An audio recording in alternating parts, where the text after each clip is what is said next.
Shalom jemaat yang terkasih, saya akan membacakan satu bagian firman dari Mazmur 91 ayat 1 dan 2. Orang yang duduk dalam lindungan yang maha tinggi dan bermalam dalam naungan yang maha kuasa akan berkata kepada Tuhan, tempat pelindunganku dan kupu pertahananku, Allahku yang ku percayai. Jemaat yang terkasih, bacaan ini akan menjadi nas di dalam khotbah pada pagi hari ini, di mana kita akan selalu diingatkan dan dikuatkan bahwa Tuhan kita adalah tempat perlindungan yang sejati. Biarlah setiap kita di tengah-tengah kehidupan saat ini, di tengah-tengah pandemi yang masih kita hadapi, kita percaya bahwa Tuhanlah perlindungan kita. Kiranya Tuhan memberkati kita lewat ibadah pagi ini. Amin.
Shalom jemaat yang terkasih di dalam Tuhan. Satu hari lagi kita diberikan kesempatan hidup oleh Tuhan. Bahkan kita diberikan kesempatan untuk beribadah kepada Tuhan. Mari kita mempersiapkan hati dan pikiran kita untuk beribadah kepada Tuhan. Mari kita ambil sikap berdiri dan mengambil waktu teduh sejenak.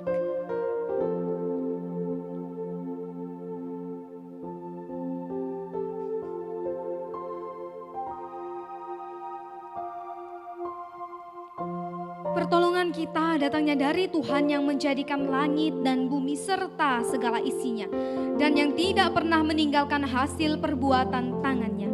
Turunlah atas kita kasih karunia dan damai sejahtera dari Allah Bapa, Allah Putra dan Allah Roh Kudus menyertai ibadah kita hari ini. Amin. Hormat dan pujian hanya bagi Allah Tritunggal.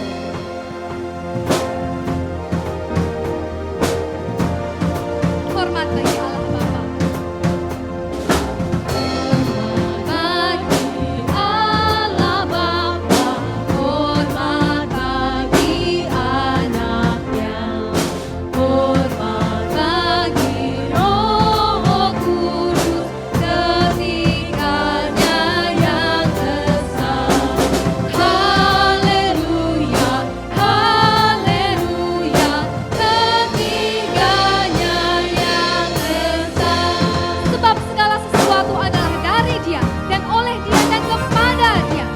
Dialah segala kemuliaan. Puji haleluya, Raja surga abadi. Siang malam pujilah terus di hadapan tahtanya. Haleluya, haleluya, hormat puji padanya. Haleluya, haleluya, hormat puji padanya.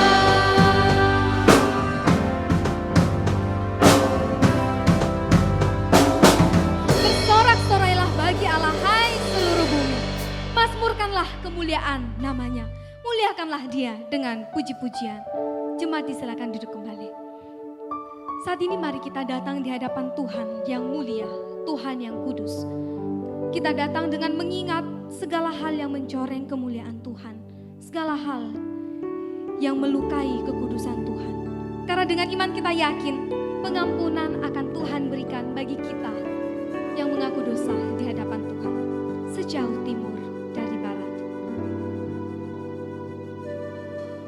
Sejauh timur dari barat, Engkau membuang dosaku.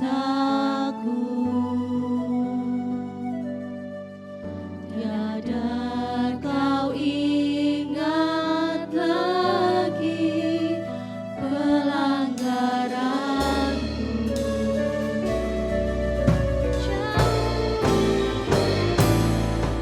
Jauh ke dalam jubir laut, kau melemparkan dosaku. Tiada kau perhitungkan kesalahanku.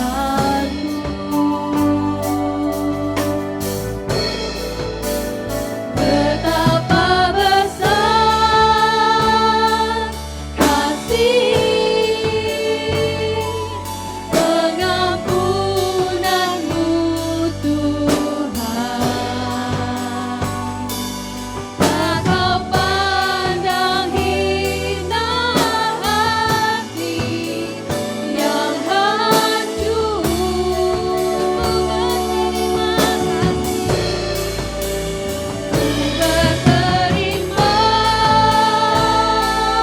kepadamu ya Tuhan. Pengampunan yang kau beri,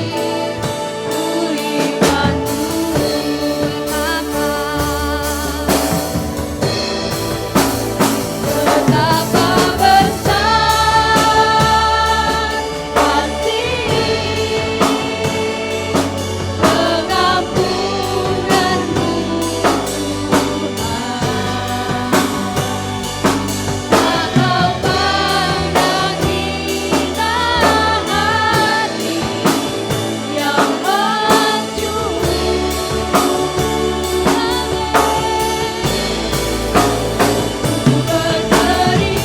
Berterima kasih kepadamu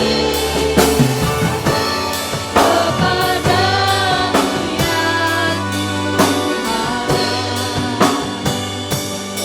Pengampunan yang kau beri, pulihkanku pengampunan.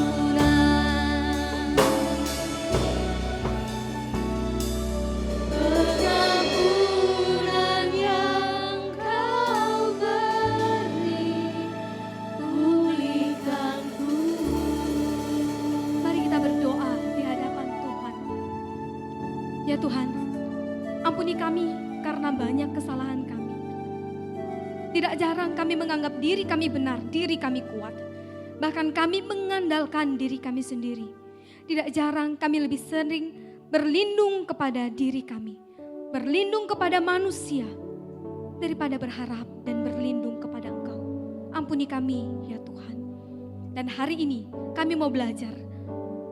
Kami mau berlindung di tangan Allah yang kekal. Karena di sanalah ada pengharapan yang kekal bagi setiap diri kami. Ada pengampunan dosa bagi setiap diri kami.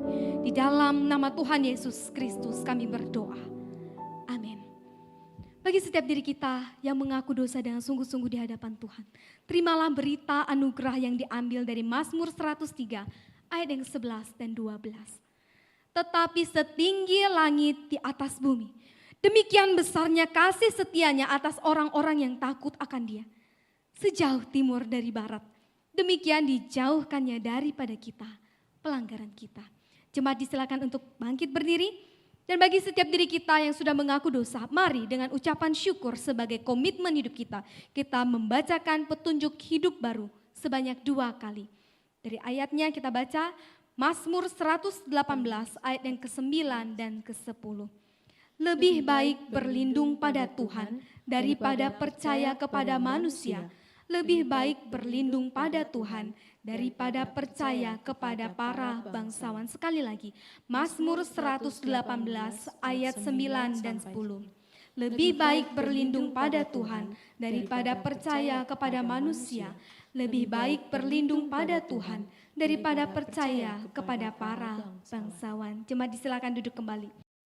Jemaat sekalian, Tuhanlah tempat perlindungan bagi kita. Perlindungan yang kokoh, perlindungan yang aman dan pasti. Oleh sebab itu mari kita ikut Dia. Kita ikut Yesus di setiap jalan hidup kita. Karena di dalam Dia ada perlindungan, ada pimpinan. Mari kita nyanyikan lagu ikut Yesus.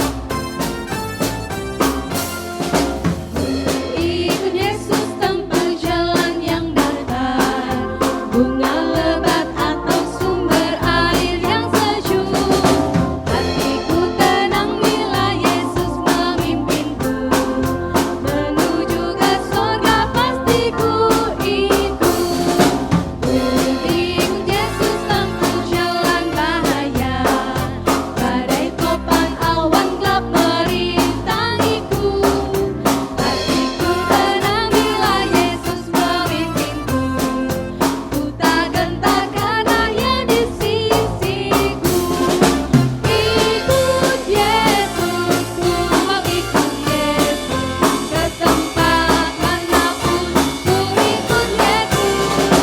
Ikut Yesus, ku mau ikut Yesus, kemana Ia pimpin ku mau ikut Dia. Mari kita ikut Yesus. Ikut Yesus tempuh jalan yang susah, rohku ingin berdekat pada Tuhanku. Hatiku aman bila Yesus memimpinku, tibaku di sorga yang besertaku. Ikut Yesus, ku mau ikut Yesus, ke tempat manapun ku ikut Yesus. Ikut Yesus, ku mau ikut Yesus, kemana Dia pimpin ku mau ikut Dia. Kemana Dia pimpin ku mau ikut Dia.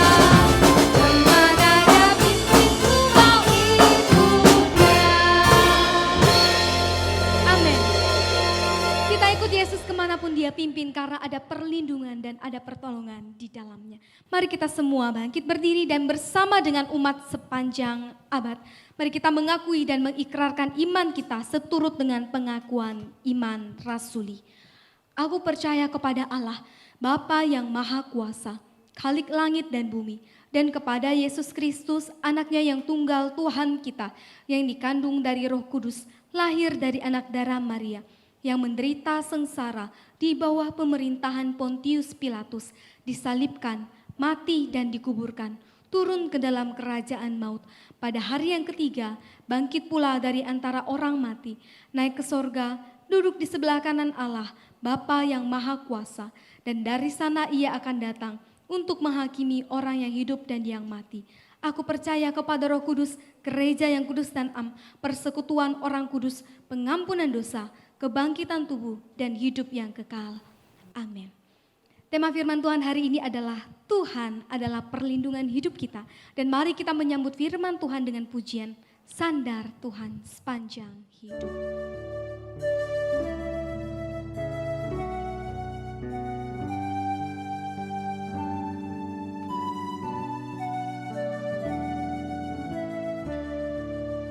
Ku bersandar Tuhanku dalam kesukaranku,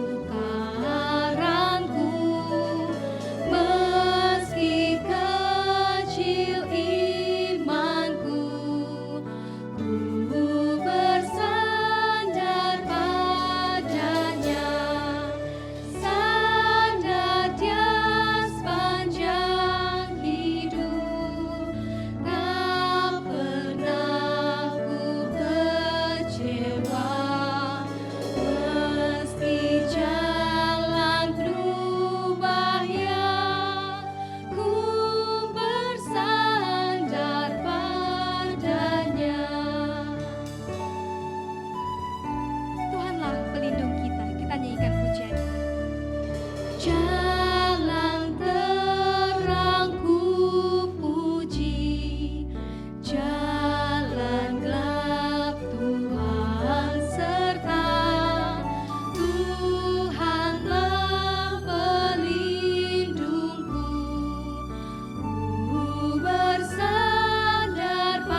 dipersilahkan.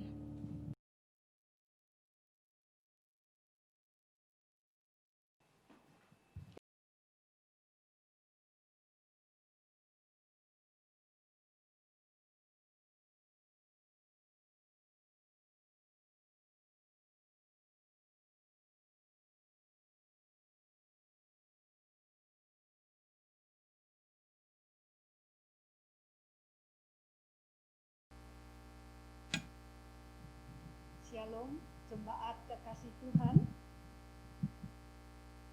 Selamat di dalam kita bersama-sama akan beribadah kepada Tuhan dan bersama-sama akan mengkhususkan hati kita untuk mendengarkan firman Tuhan.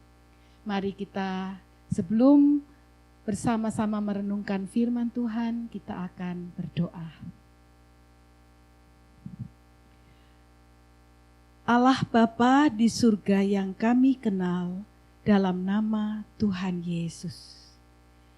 Kami datang kepada Tuhan yang mengerti seluruh kehidupan kami dan yang tahu keadaan serta pergumulan kami. Tuhan, di tengah-tengah pergumulan hidup kami datang untuk bersyukur karena kami mempunyai Tuhan yang hidup. Bahkan Tuhan yang senantiasa beranugerah dalam hidup kami. Anugerah yang terbesar yang sudah kami terima adalah Tuhan Yesus Kristus sebagai Tuhan dan Juru Selamat kami. Dan anugerah yang kami terima berikutnya adalah firman Tuhan yang hidup dan berkuasa. Karena itu Tuhan, kami bersama-sama sehati mohon pertolongan Tuhan. Agar ketika kami membaca firman-Mu dan mendengarkan firman Tuhan diberitakan. Hanya Allah Roh Kudus yang akan bekerja di dalam hati kami. Dan akan menyampaikan firman itu sampai ke dalam hati kami dan memberkati hidup kami. Tolonglah hamba-Mu yang melayani. Tuhan berikan kuasa, Tuhan urapi, supaya hanya dengan berkat dan pertolongan Allah Roh Kudus, hamba-Mu boleh memberitakan firman Tuhan yang hidup dan yang benar. Hamba menyerahkan diri, kami semua berdoa di dalam nama Tuhan Yesus Kristus, Tuhan dan Juru Selamat satu-satunya. Amin.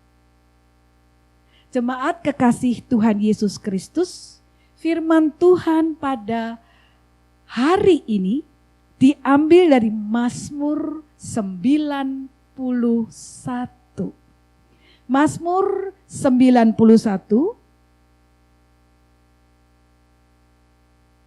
tema yang diberikan di dalam Alkitab adalah dalam lindungan Allah.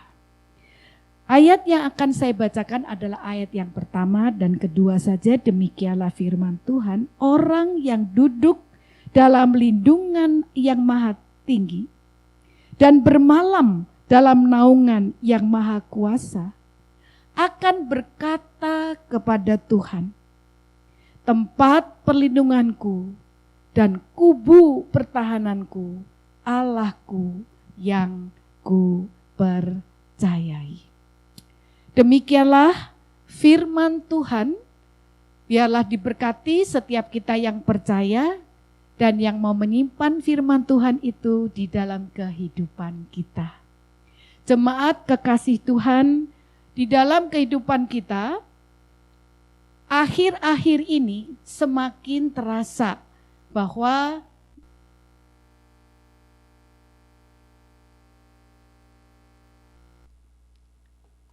ada sebuah kondisi, keadaan yang bisa dan seringkali membuat kita merasa tidak pasti, tidak jelas.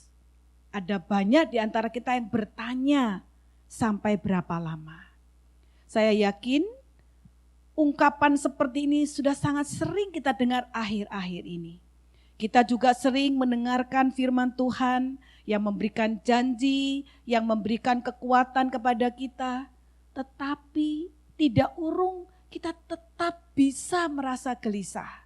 kita merasa bahwa keadaan yang tidak jelas, tidak pasti, dan sudah berdampak dalam kehidupan kita dalam berbagai macam aspek. Dalam relasi dengan keluarga bisa berdampak. Di dalam melakukan kegiatan sehari-hari juga bisa berdampak. Di dalam pekerjaan apalagi. Ada banyak hal yang bisa terjadi, belum lagi kecemasan kalau terkena penyakit yang sekarang ini menjadi masalah di seluruh dunia yang disebut dengan pandemi COVID-19. Bahwa ketika seorang terpapar penyakit ini, ada sebuah kesakitan yang luar biasa. Kita mungkin pernah mendengar ada seorang penderita yang sudah beberapa kali dari ruang isolasi di rumah sakit ke ICU, setelah membaik kembali ke ruang isolasi, tetapi tidak segera keluar ke rumah sakit, masih lagi kembali ke ruang ICU ketika keadaan memburuk, dan kemudian ketika sudah begitu sakit, begitu kesepian karena tidak bisa bertemu dengan orang-orang yang dikasihi, akhirnya memutuskan untuk melompat dari jendela rumah sakit. Kebetulan tempatnya cukup tinggi, kalau saya tidak salah baca itu lantai 6, dia memutuskan mengakhiri hidupnya. Dan kisah seperti ini bukan kisah satu-satunya. Jadi penyakit ini selain bisa membawa kematian, pada waktu mengalami sakit itu mengalami kesepian, kesakitan yang luar biasa. Sementara tidak ada yang bisa menjamin kita akan terbebas dari penyakit ini. Bahkan seandainya kita semua sudah menerima vaksin, itu juga tidak memberi jaminan. Padahal masalahnya akan sangat banyak, dampaknya sangat besar. Dan proses untuk menghadapinya harus diakui, belum ada solusi yang ideal.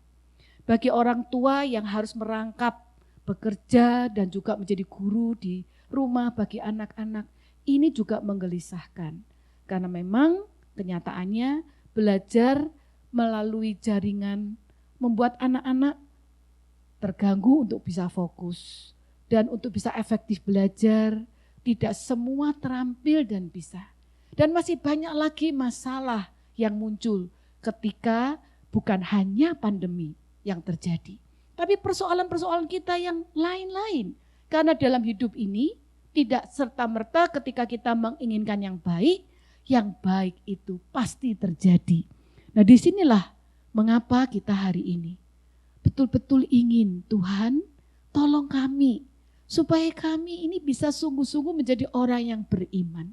Kami boleh mengalami bahwa Tuhan itu sungguh bisa menjadi the shelter of El Elyon and the shadow of El Shaddai. Nah, ayat ini sebenarnya ada di dalam ayat yang pertama.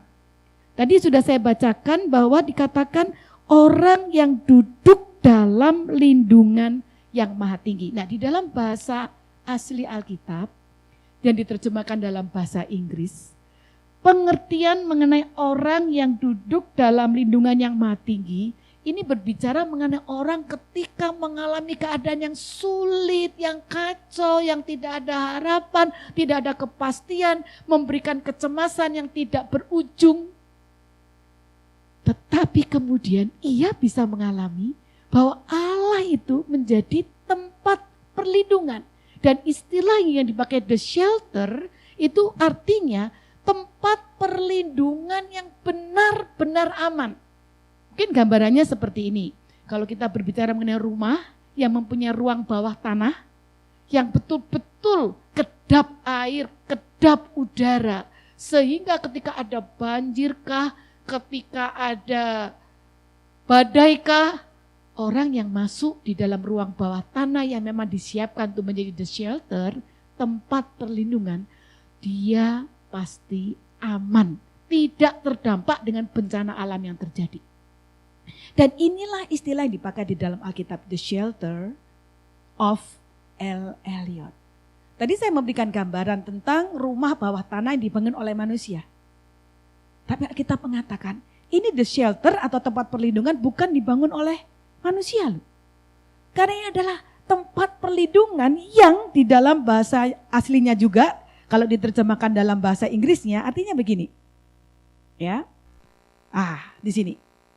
He that dwells in the secret place of the Most High. Nah, di sini sebab saya akan jabarkan ya.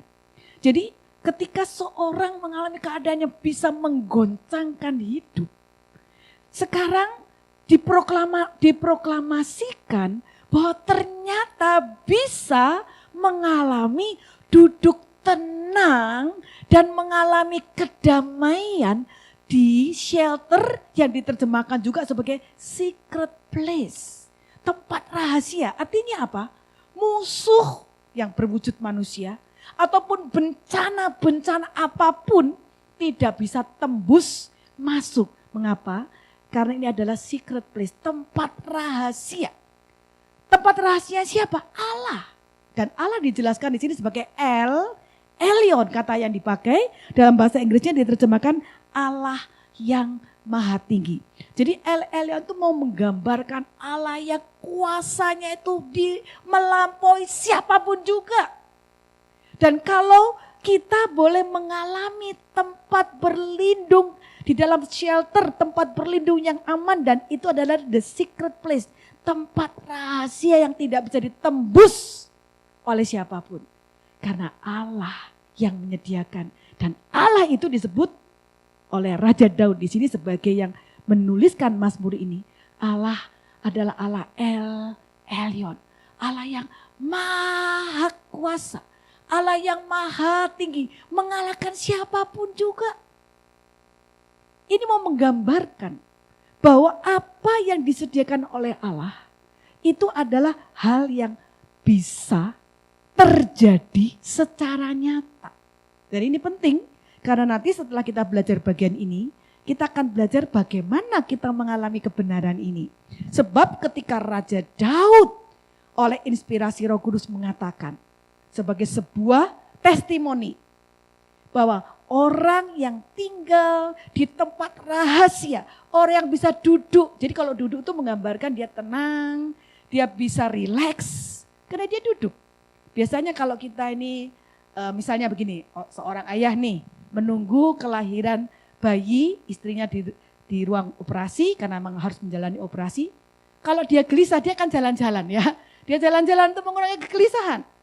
Tapi kalau dia bisa duduk, tenang, enggak goyang-goyang kakinya, dia juga bisa menikmati setelah dia berdoa. Duduk itu menggambarkan keadaan yang tenang.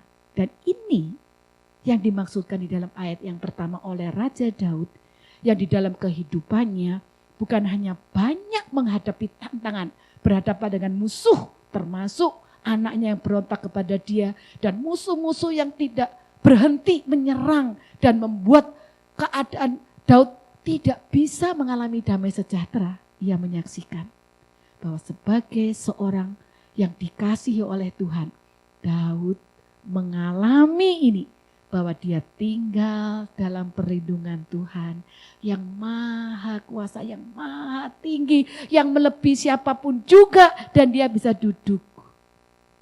Dan yang kedua yang dikatakan oleh Raja Daud, dan dia bisa abide, jadi dia bisa rest, dia bisa mengalami istirahat. Jadi bukan hanya duduk, tapi dia bisa tidur nyenyak. Jadi kata abide di sini kalau dalam bahasa Indonesia dikatakan bermalam. Jadi dia tidur nyenyak, dia bisa tenang, tidak stres, tidak depresi. Nah, istilah ini belakangan muncul ya. Kadang-kadang kita ini tidak sadar bahwa ternyata saya ini depresi atau saya ini stres. Malam sulit tidur ya, kemudian tidak pengen makan, kemudian kalau kerja tidak semangat karena beban hidup kita. Nah, Raja Daud mengatakan Tuhan El Elyon itu adalah Tuhan yang bukan hanya membuat dia bisa duduk di tempat yang Tuhan lindungi sehingga tidak ada bahaya yang mengancam yang bisa mencelakakan dia. Dikatakan juga dia bisa rest. Nah, menariknya Raja Daud memakai istilah lagi, dia bisa rest dalam naungan yang maha kuasa, dan istilah yang dipakai untuk menuju kepada Tuhan di sini adalah El Shaddai, ya. Nah, coba saya akan tunjukkan ya.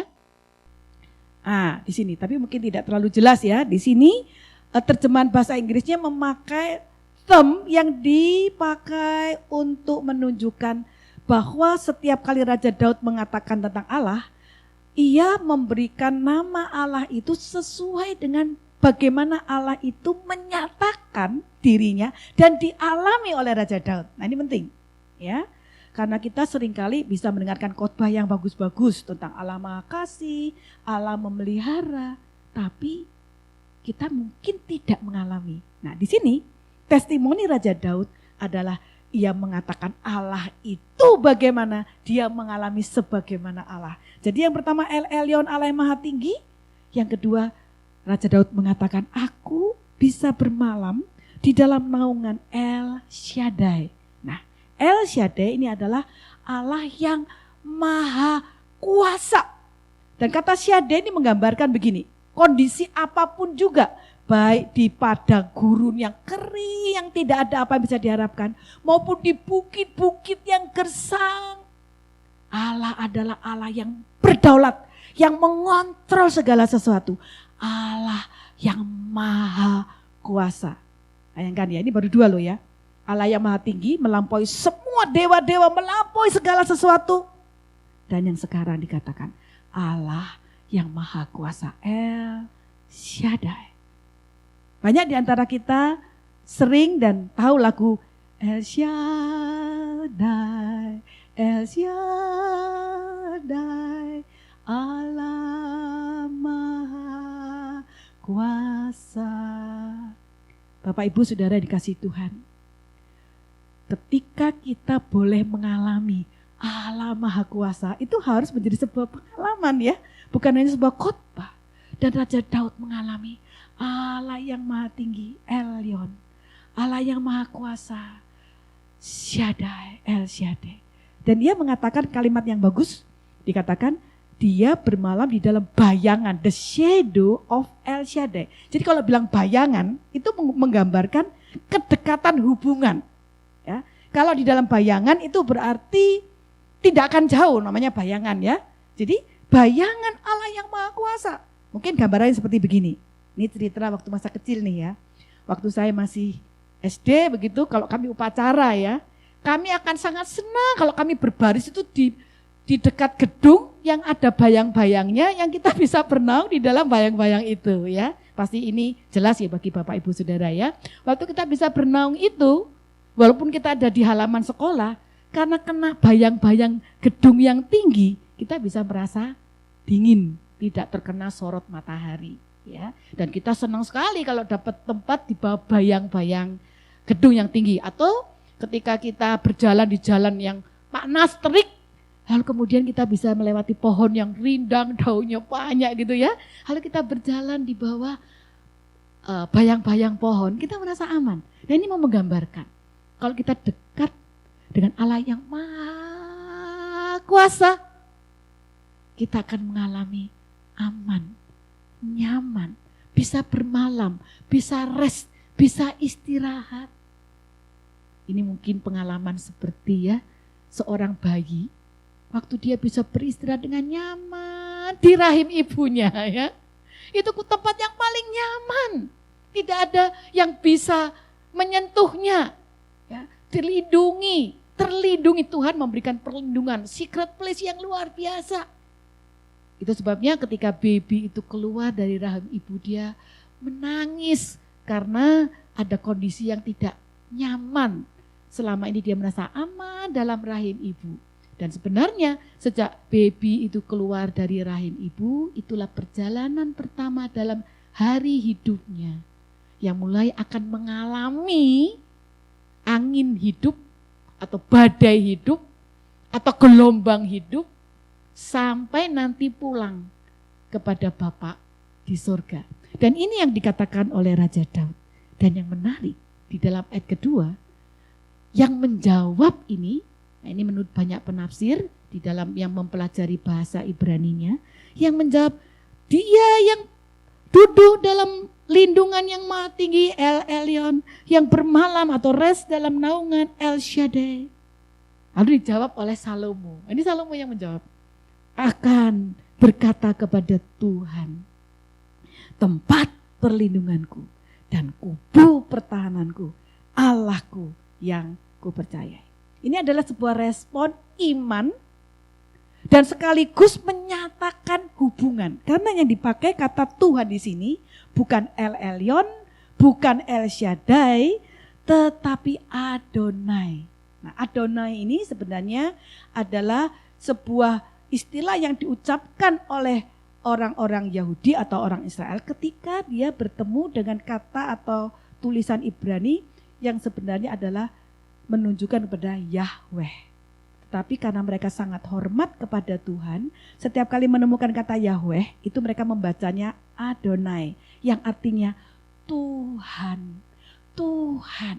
Tuhan yang bukan hanya yang maha kuasa, tapi yang menguasai hidupku, yang mengontrol hidupku, yang memerintah hidupku, yang kepadanya aku tunduk.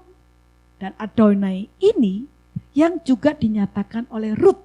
Ya, pada waktu Rut mengatakan kepada Naomi, dia bilang, saya tidak mau ditinggal di Moab. Kalau engkau kembali ke Bethlehem, ke tanah di mana suamiku berasal, suami almarhum berasal, aku mau ke sana. Karena Adonai ibu Naomi juga Adonaiku. Dan Rut ini kemudian mengalami, waktu dia mengatakan kalimat itu, dia belum mengalami hal yang baik dalam hidupnya. Dia sedang mengalami kekeringan, dia sedang mengalami kesedihan. Pernikahannya dengan seorang yang beriman tidak membawa dia menjadi bahagia secara manusia. Dia harus menunggu, tidak punya anak. Setelah menunggu tidak punya anak, suaminya dipanggil Tuhan. Seharusnya akan merasa kecewa. Sebagai seorang Moab yang sedang belajar untuk percaya kepada Allah orang Yahudi, yang dialami justru dikecewakan. Tetapi Rut mempunyai sebuah penyataan iman. Karena Allah dalam konsep Rut bukan Allah sebuah proklamasi, tetapi Allah dalam sebuah relasi yang dia alami. Dan ketika ia mengalami Allah adalah Adonai, Tuhan. Maka di sini dikatakan, aku berkata kepada Tuhan, Allahku yang kupercayai. Nah, di sini kata Allahku yang dipakai adalah Elohim. Ini berbicara tentang Allah yang Tritunggal. Allah yang Tritunggal, Allah yang esa. Allah yang benar, yang menyatakan diri di dalam Yesus Kristus, yang ketika ia datang dalam dunia, dialah yang dipanggil sebagai Adonai, yang di dalam bahasa Yunani yaitu Kurios. Dan dua sebutan ini pada waktu nanti Thomas ya bertemu dengan Tuhan Yesus yang bangkit di dalam Yohanes 20 ayat 29, ia mengatakan kalimat yang sesama. Adonai, Elohim, Theos, Tuhanku dan Allahku. Jadi ketika Tuhan itu memberikan sebuah anugerah yang dimulai dengan penyataan kebenaran Allah. Siapa Allah itu? Allah bukan Allah hasil rumusan dogma. Allah bukan Allah menurut pengetahuan manusia. Tapi Allah adalah Allah yang menyatakan dirinya. Dan ketika Allah menyatakan dirinya, Allah mau dikenal. Allah mau kita mengalami dia. Allah yang kepadanya kita bisa berelasi. Nah, disinilah ketika Salomo merespon, aku berkata kepada Tuhan, tempat perlindunganku dan kubu pertahananku. Dialah Allah yang benar. Dialah Tuhanku. Dan ini merupakan sebuah titik berangkat yang penting untuk setiap kita. Nah, kita kembali kepada apa yang menjadi pergumulan kita. Bahwa di dalam hidup kita di dunia ini ketika kita lahir, kemudian kita mulai memaknai hidup, kemudian kita mulai menyadari ada Allah yang menciptakan kita. Lalu kita mulai belajar siapakah Allah. Sampai suatu hari Allah memperkenalkan diri kepada kita. Dan kita merespon, kita beriman kepada Tuhan. Dan ini menjadi sebuah perjalanan yang dapat kita hayati justru melalui pengalaman hidup.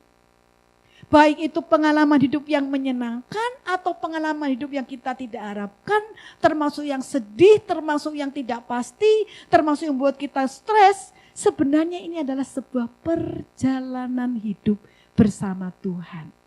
Yang kalau kita bisa menjalaninya dengan sebuah penghayatan yang benar, maka kita akan mengalami seperti apa yang dikatakan oleh Raja Daud. Allah itu menjadi shelter, tempat yang sungguh-sungguh memberikan perlindungan yang sempurna. Dan di bawah bayang-bayang Allah, Raja Daud dapat mengalami istirahat, hidup yang betul-betul damai dan tenang. Sama seperti yang dikatakan oleh Tuhan Yesus Kristus di dalam Yohanes 14 ayat 27. Damai sejahtera yang kuberikan kepadamu tidak sama dengan apa yang bisa diberikan oleh dunia. Dan tidak sama dengan apa yang kita pikir dan kita cari. Dan semua yang dikatakan dalam firman Tuhan itu benar dan dapat kita alami secara nyata. Banyak orang Kristen sering mengatakan begini, khotbahnya bagus, firman Tuhan bagus, tapi pengalaman hidupku kok nggak mengatakan begitu. Mungkin di antara kita ada Bapak Ibu juga yang mengalami bahwa ayat dalam Mazmur 91 ayat 1 dan 2, ini kok saya kok nggak ngalami ya. Sehingga seperti Raja Salomo di baris ke berapa nih, 1, 2, 3, 4, 5 yang ke-6 ya. I will say of the Lord. Ini berbicara tentang sebuah komitmen, bukan berdasarkan apa yang dia harapkan untuk dialami. Tapi sebuah komitmen karena dia percaya bahwa apa yang dikatakan firman Tuhan itu benar. Dan dia akan mengalami. Maka sekalipun Raja Salomo belum mengalami, tapi ia mengimani dan dia mengatakan, I will say, saya akan mengatakan tentang Adonai. Dia adalah perlindunganku, dia adalah kubu pertahananku, dia adalah Elohim. Kepadanya dia adalah satu-satunya Allah yang benar. Sehingga dia tidak tergoda untuk mencari Allah atau ilah yang lain. Karena diakhiri dengan kalimat, in him will I trust. Kepada Allah yang benar, yang satu-satunya. Yang di dalam Yohanes 17 ayat 3 dikatakan oleh Tuhan Yesus. Allah yang benar, yang satu-satunya itu adalah Allah Tritunggal yang menyatakan diri di dalam Yesus Kristus. Nah, dengan demikian kita melihat ada 4 ya, dalam 2 ayat ini ada 4 sebutan untuk nama Allah. Elyon, Shaddai, kemudian Adonai, dan Elohim. Nah, Ibu Bapak jemaat yang dikasihi Tuhan, sekarang kita akan masuk pada bagian kedua. Bagaimana kebenaran yang Allah nyatakan tentang dirinya bisa kita alami. Di dalam anugerah Allah oleh pekerjaan Roh Kudus, kita percaya bahwa Tuhan Yesus Kristus adalah Allah yang benar. Tuhan Yesus Kristus, kita katakan, Tuhan, aku percaya kepadamu. Dan bagaimana Tuhan menolong kita untuk bisa mengalami ini secara konkret. Nah, ada banyak ayat tetapi saya memilih Yohanes 15. Di dalam Yohanes 15 ayat yang keempat dan ayat yang ketujuh. Tuhan Yesus mengatakan begini, tinggallah di dalam aku dan aku di dalam kamu. Jikalau kamu tinggal di dalam aku dan firmanku tinggal di dalam kamu, maka kamu akan berbuah. Ibu Bapak yang dikasihi oleh Tuhan Yesus, diam di dalam Allah yang hidup, Allah yang berkuasa, Allah yang maha dahsyat, Allah yang kepadanya kita percaya, yang kita kenal dalam Tuhan Yesus. Itu dijelaskan oleh Tuhan Yesus, yaitu diam yang dapat kita hayati melalui firman Tuhan. Dan ini sungguh Ibu Bapak, firman Tuhan itu waktu kita membacanya, kita mempelajarinya, kita mengimaninya, kita sedang berada di dalam shadow bayangan Tuhan. kita akan mengalami. Kita tidak tahu bagaimana ya caranya kok bisa shadow-nya gedung atau shadow-nya pohon, bayang-bayang itu membuat kita merasa aman. Tapi ketika kita dekat, kita mengalami. Itu maksudnya. Membaca firman Tuhan dengan iman, itu menjadi jalan satu-satunya. Jadi dalam segala keadaan, ini rahasianya. Membaca firman, lakukan dengan sungguh-sungguh. Saya yakin ini sudah kita dengar beribu-ribu kali. Tetapi di dalam pengalaman hidup, barangkali ada di antara kita tidak menjadikannya sebagai prioritas.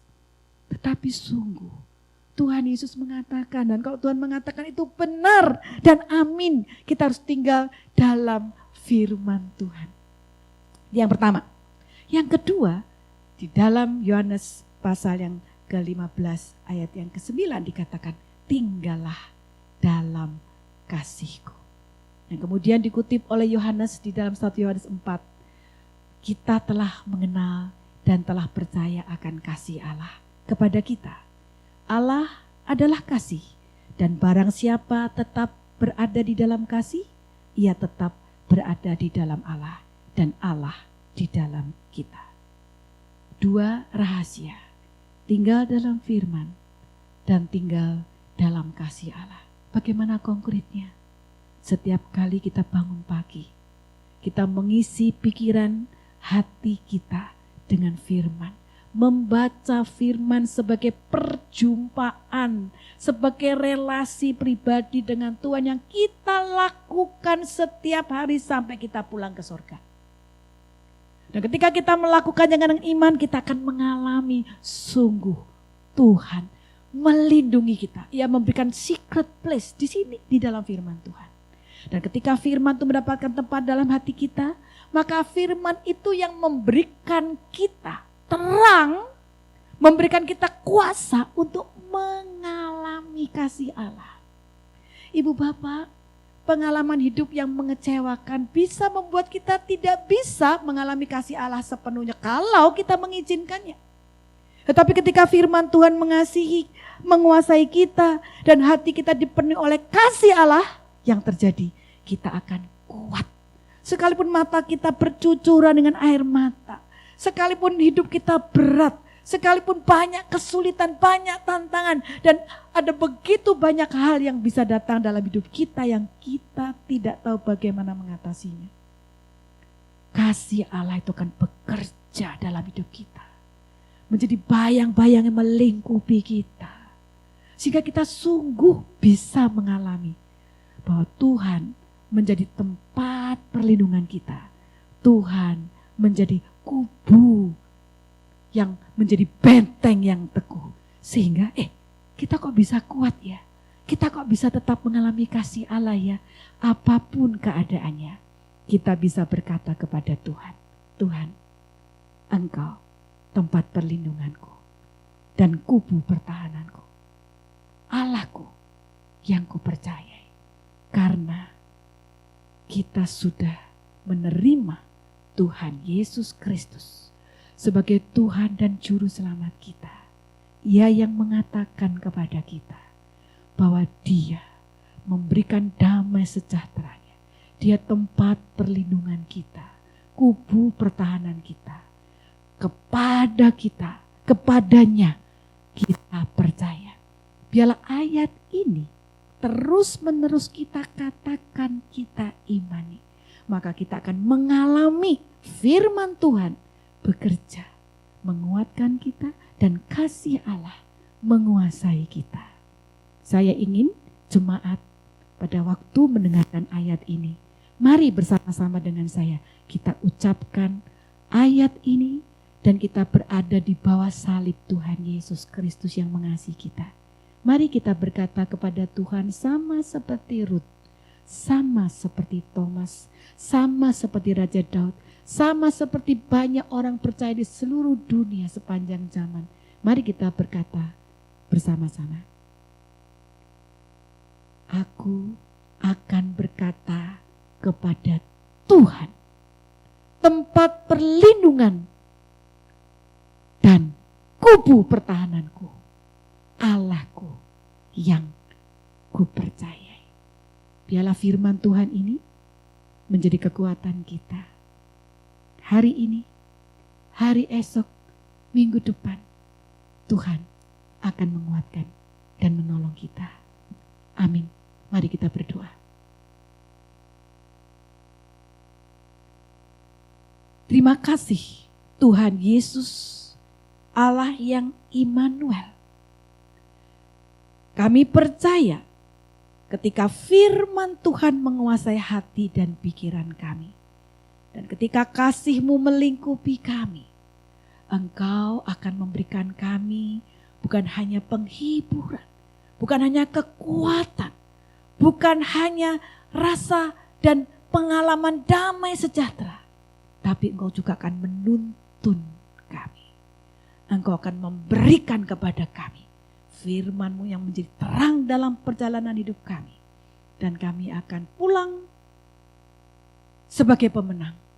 Kami akan menjalani hidup ini sebagai orang yang dilimpahi oleh kasih. Dan kami mau bersaksi, Tuhan, Engkaulah tempat perlindunganku. Engkaulah gunung batuku, Allahku, kepadamu aku percaya. Terima kasih Tuhan Yesus, di bawah salib-Mu kami serahkan hidup kami. Amin. Tuhan Yesus memberkati.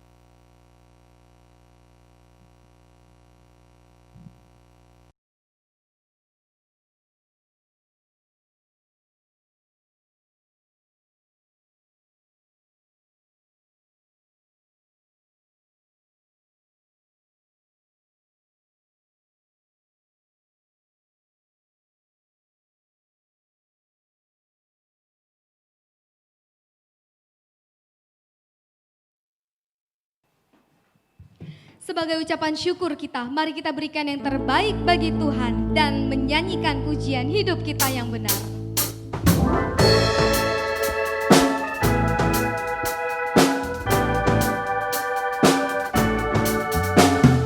Hidup kita yang benar haruslah mengucap syukur dalam pintu tergemar. Janganlah terkebun dalam susah pun senang, dalam segala hal. Aku berbantu dan ucap syukur, itu kehendaknya.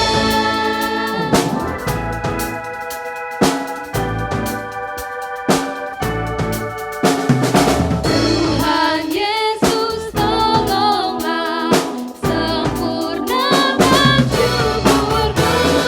Roh Kudus berkuasalah di dalam hidupku. Dalam susah pun senang, dalam segala hal. Aku berbantu dan ucap syukur, itu kehendaknya. Aku berbantu dan ucap syukur, itu kehendaknya.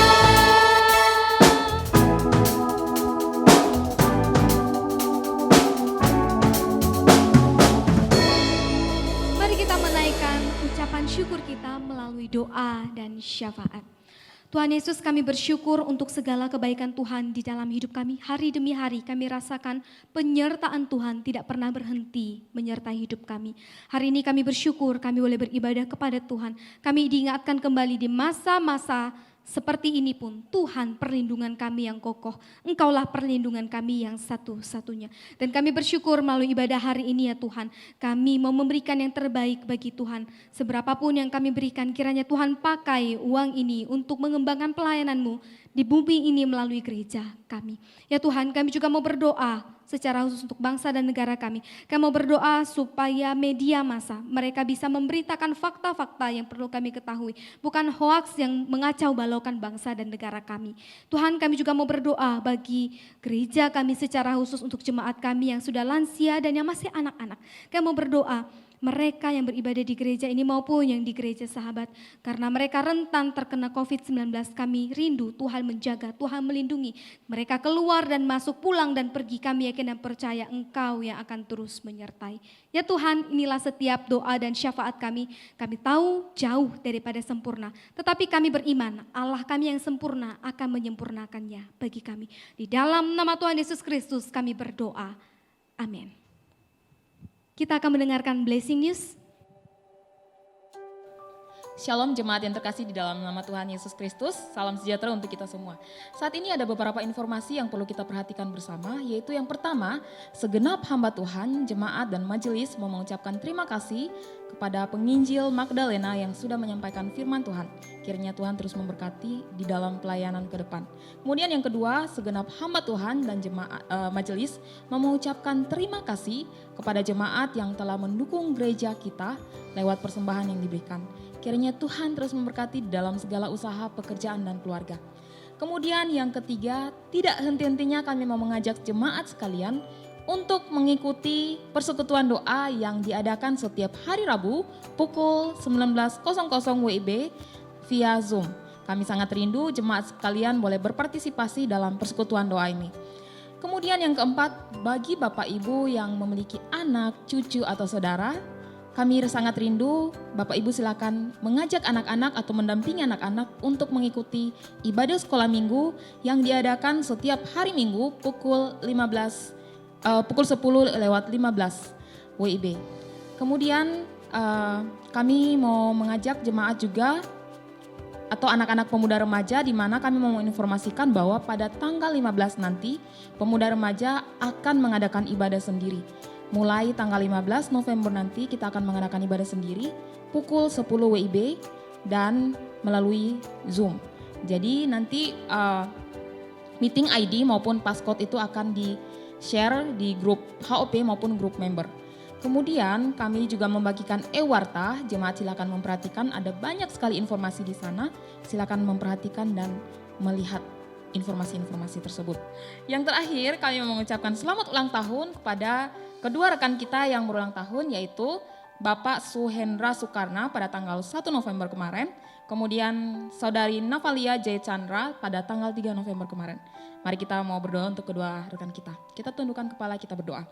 Tuhan, kami sungguh bersyukur, bersuka cita bersama pada saat ini Tuhan, kami boleh bersyukur bersama dengan kedua rekan kami, boleh merayakan hari ulang tahun di mana Bapak Suhendra yang boleh berulang tahun pada tanggal 1 kemarin maupun Saudari Navalia yang boleh berulang tahun pada tanggal 3 kemarin. Berdoa untuk Bapak Suhendra, kami berdoa untuk anakmu di dalam segala kehidupannya, di dalam rumah tangganya, berkati hambamu bersama keluarga, anak, istri, Tuhan yang terus menyertai, Tuhan yang memberkati keluarga ini. Tuhan berkati usaha pekerjaan mereka, apapun yang mereka kerjakan Tuhan buat berhasil. Dan kami berdoa biarlah kiranya anugerah pemeliharaan Allah terus menyertai langkah hidup mereka.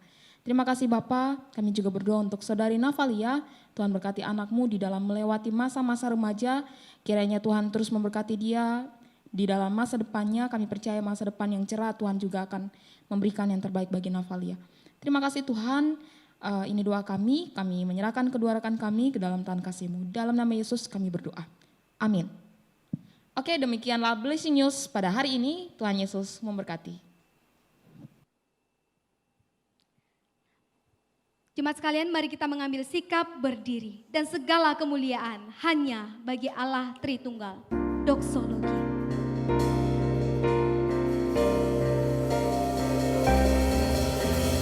Segala kemuliaan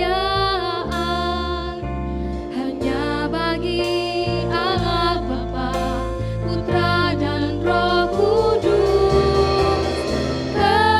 Ketiganya yang esa, pohon selamat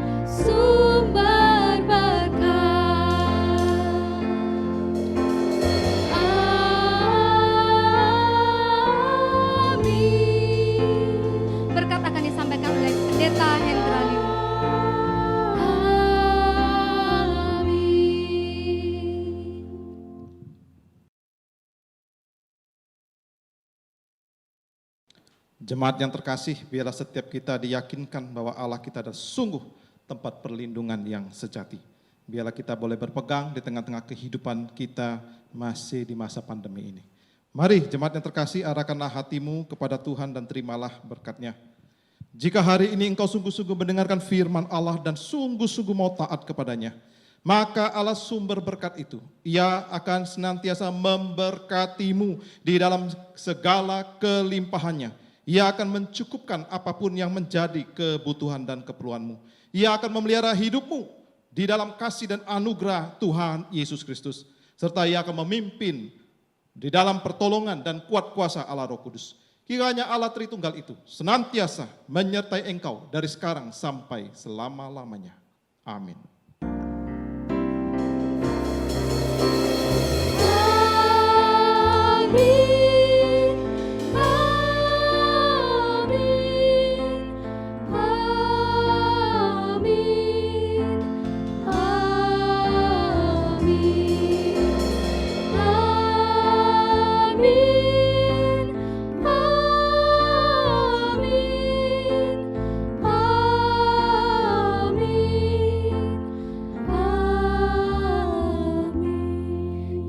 Silakan duduk kembali, silakan mengambil waktu teduh. Ibadah kita selesai, Tuhan Yesus memberkati.